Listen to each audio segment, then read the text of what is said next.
চেষ্টা কৰি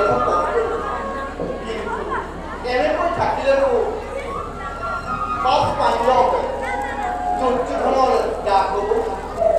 গতিকে আপুনি দ্ৰোণাচাৰ্যক ক'ব লাগিব যে তেওঁৰ প্ৰিয় পুত্ৰ অশ্বত্থামাৰ মৃত্যু হৈছে।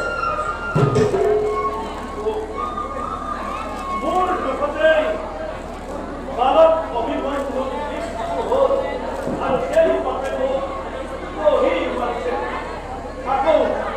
আকৌ দ্ৰোণাচাৰ্য কেনেকৈ মই মিছা কথা কওঁ? মিছা ক'ব নালাগে দাদা। অশ্বত্থামা মৰিছে। অশ্বত্থামা দাদা বিপুলৰে হত্যা কৰিছে। অশ্বত্থামা এটা বস্তু দাদা বিপুলৰে এইমাত্ৰ হত্যা কৰিছে। কিন্তু অশ্বত্থামা নামৰ এটা হাতী গৈছে।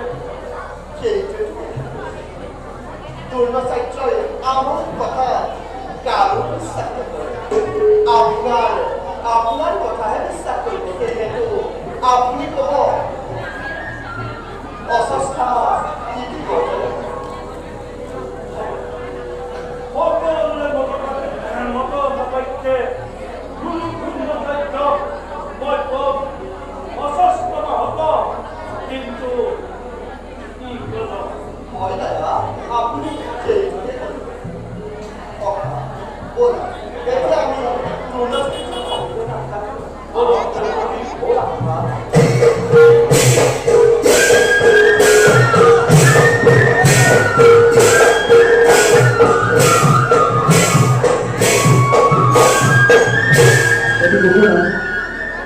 একটি ফলটোৰ পৰা